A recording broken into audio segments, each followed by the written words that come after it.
Hello everyone, कैसे हो आप सब लोग।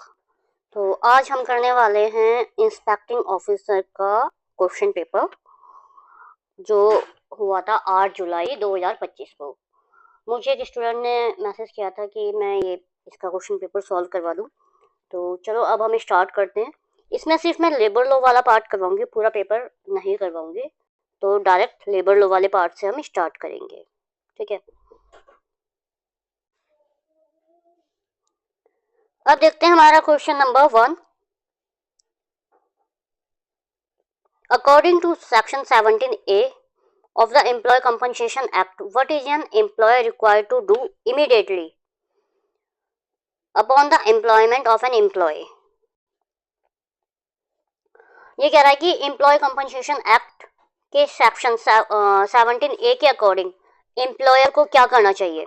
देखो सेक्शन 17A क्या कहता है, जब भी कोई न्यू ज्वाइनिंग होती है कंपनी में या ऑर्गेनाइजेशन में, तो एम्प्लॉयर की ड्यूटी होती है कि वो एम्प्लॉय को उसके कंपनसेशन के राइट के बारे में इंफॉर्म करे। ये एम्प्लॉयर की ड्यूटी होती है। लाइक मान लो एक लड़का है राजू, ठीक है। राजू की जॉब लग गई और वो हेल्पर है, वो पढ़ा लिखा नहीं है, लेकिन कंपनी ने उसे नहीं बताया कि अगर तेरा एक्सीडेंट होता है तो तेरे को कंपनसेशन मिल जाएगा, तो ये गलत है।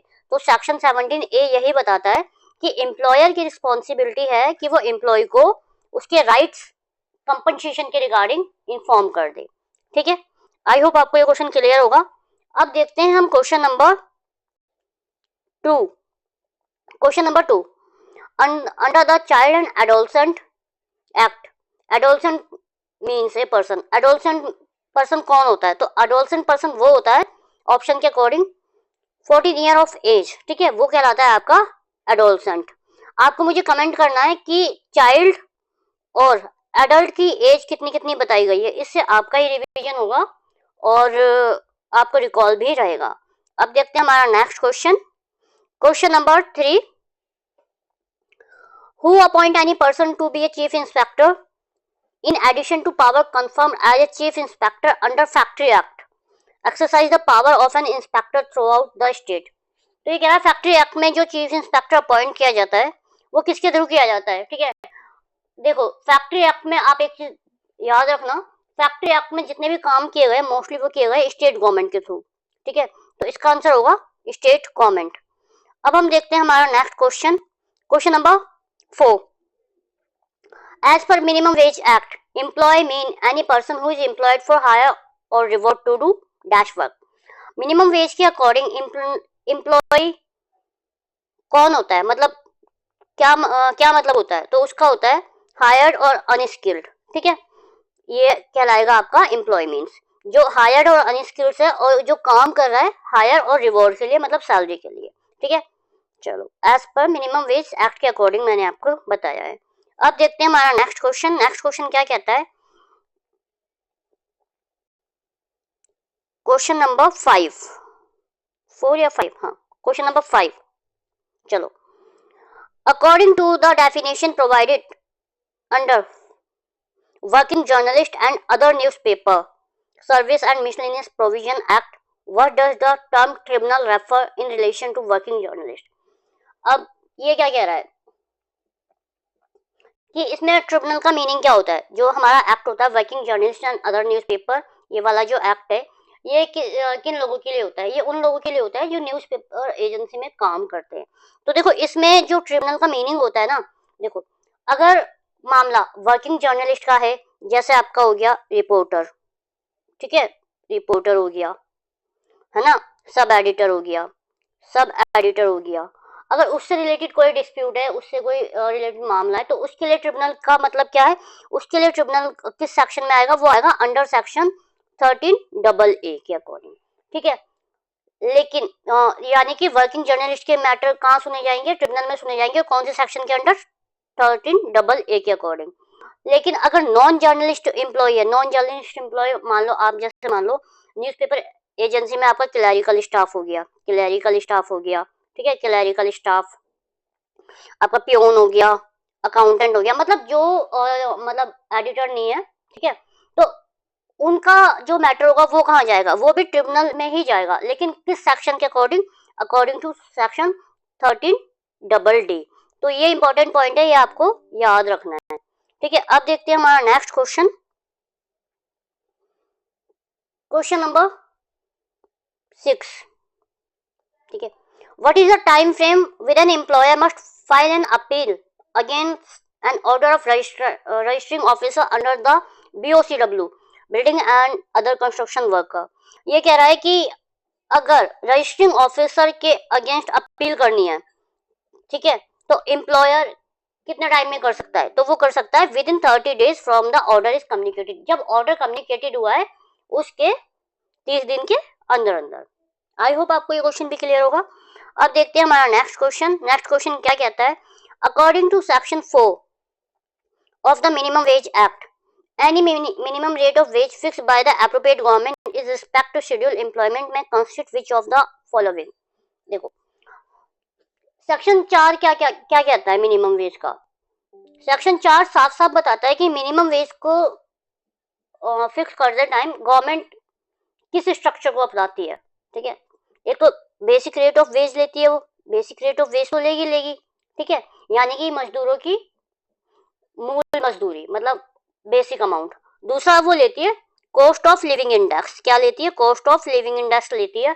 Cost of living index like आपका डे अर्निंग्स अलाउंस कितना देंगे। ठीक है, और ये किस लिए करती है? कॉस्ट ऑफ लिविंग इंडेक्स क्यों देखा जाता है, कितना लेंगे कितना नहीं लेंगे क्यों देखा जाता है? ये जो हमारा महंगाई होता है ना, महंगाई के इफेक्ट को न्यूट्रलाइज करने के लिए कॉस्ट ऑफ लिविंग इंडेक्स देखा जाता है कि ठीक है। तो इसका आंसर होगा A, basic rate of wages with और without the cost of living index.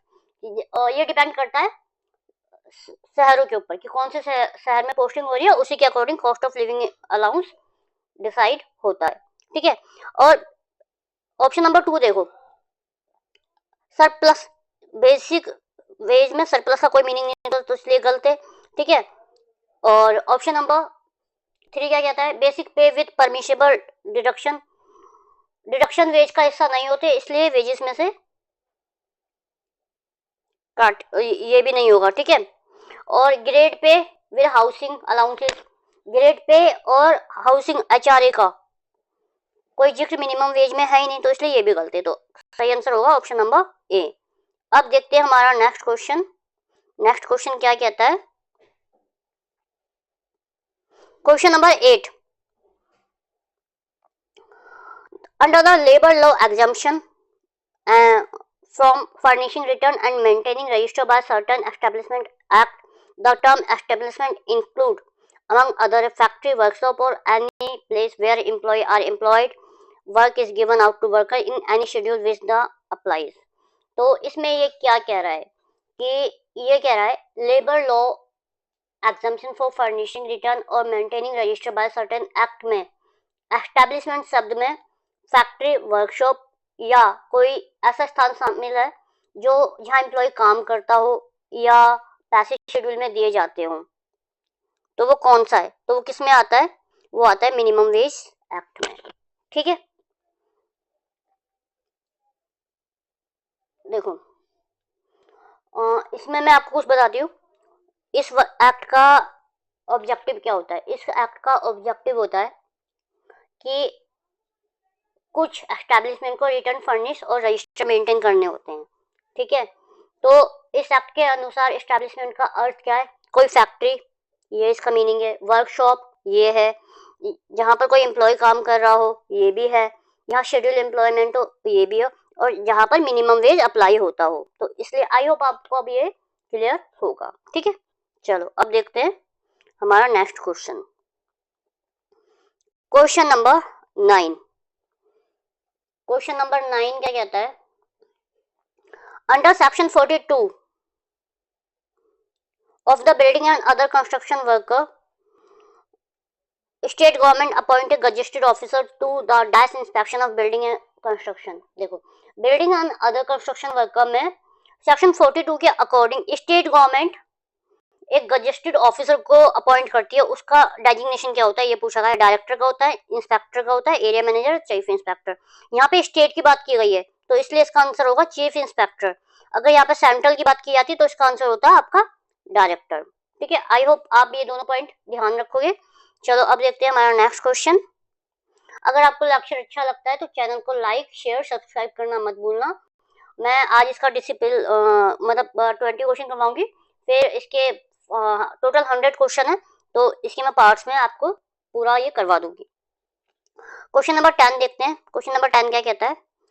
What shall be impact of employing contract labor from a non-licensed contractor as per section 54 of the Occupational Safety, Health and Working Code 2020?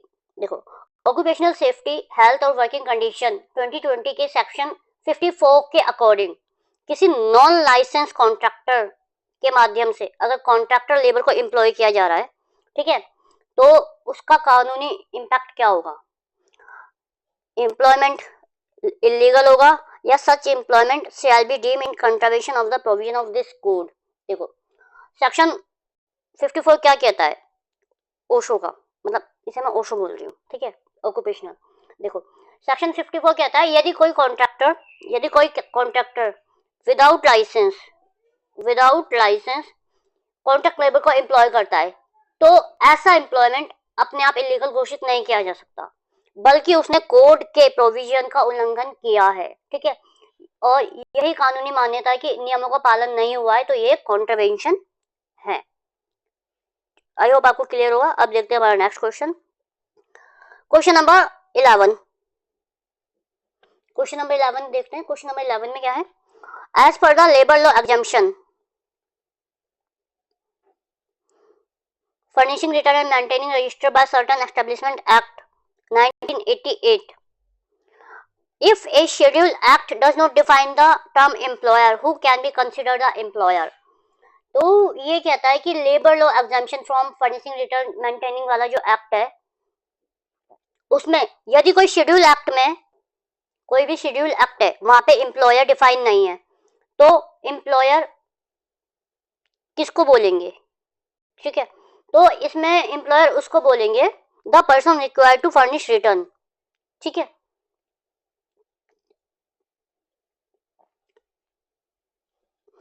आपको question समझ में आया? Explanation देती हूँ। चलो देखो, इस act का मेन पर्पस क्या होता है? इस वाले एक्ट का एग्जम्पशन फ्रॉम फर्निशिंग, इतना बड़ा नाम है, इसका मेन पर्पस क्या होता है? इसका पर्पस होता है कि जो एस्टैब्लिशमेंट है उनको रिटर्न और रजिस्टर से जुड़े कुछ कंप्लाइंसेस में एग्जम्पशन देना। ठीक है, इसका ये पर्पस होता है। तो ये एक्ट ये भी क्लियर करता है कि अगर कोई शेड्यूल एक्ट एम्प्लॉय की डेफिनेशन नहीं दे रहा, ठीक है, एम्प्लॉय की डेफिनेशन नहीं दे रहा, तो उस एक्ट के उद्देश्य के लिए वही व्यक्ति एम्प्लॉयर माना जाएगा जिसने रिटर्न फर्निश करने की जिम्मेदारी ली है। मतलब जो रिटर्न्स वगैरह फिल करेगा, यानी कि सारे कंप्लायंसेस की रिस्पॉन्सिबिलिटी लेगा, तो वही एम्प्लॉयर माना जाएगा। ये पॉइंट आप नोट डाउन कर लेना। अब देखते हैं हमारा next question, question number 12। Question number 12 क्या कहता है?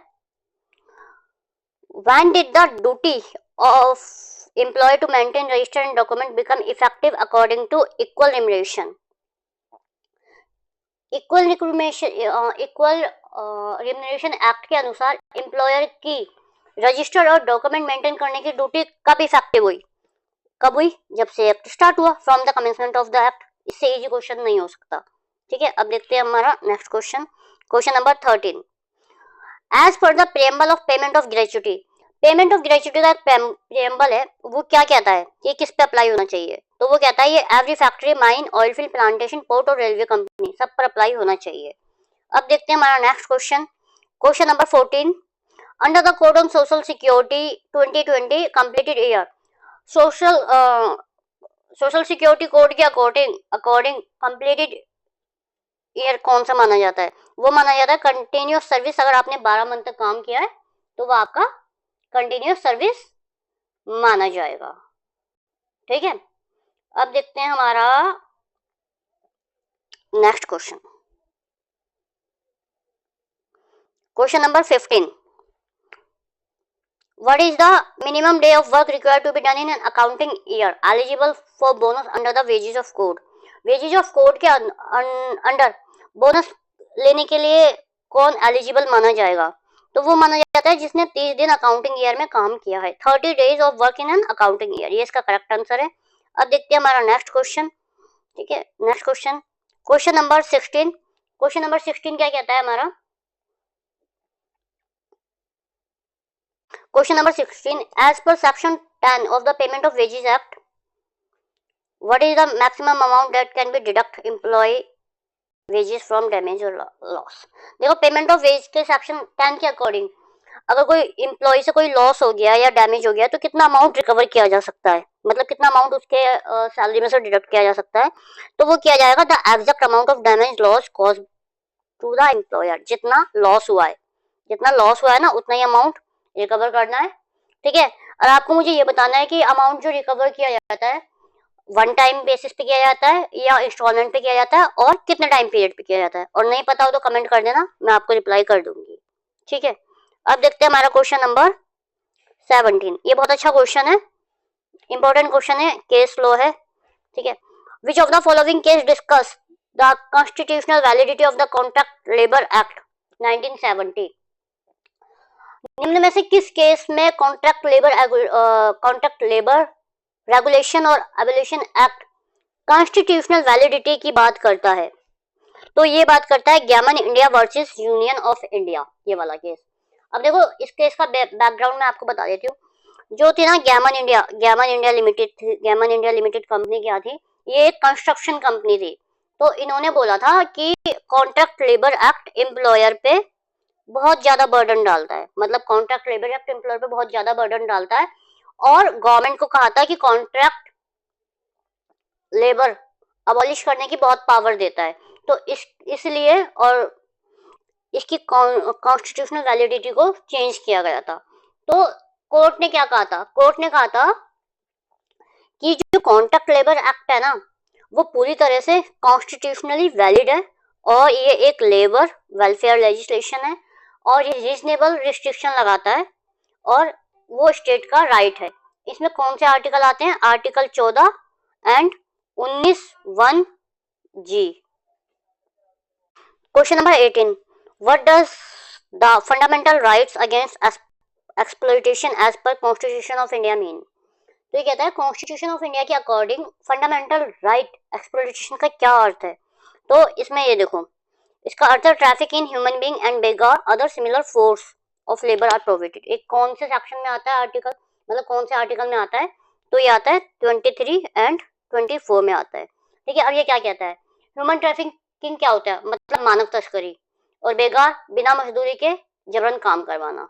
तो ये सभी एक अन्य प्रकार का फोर्स लेबर है, तो इसका करेक्ट आंसर ये होगा। अब देखते हैं हमारा next question, question number 19, as per section 7 of the minimum wage act what is the function of advisory board? देखो कह रहा है मिनिमम वेज का सेक्शन 7 के अकॉर्डिंग एडवाइजरी बोर्ड का फंक्शन क्या है। एडवाइजरी बोर्ड का फंक्शन नाम में ही पता चल रहा है, एडवाइस देना। तो advice the appropriate government in matter of revising minimum rate of wages. जब भी गवर्नमेंट मिनिमम वेज रिवाइज करती है तो वो एडवाइजरी बोर्ड क्या करता है, एप्रोप्रिएट गवर्नमेंट को एडवाइस करता है। ठीक है, अब आपको मुझे ये बताना है कि वो जो एडवाइस करता है वो बाइंडिंग होती है, नॉन बाइंडिंग होती है। ठीक है, चलो अब देखते हैं हमारा नेक्स्ट क्वेश्चन, क्वेश्चन नंबर 20,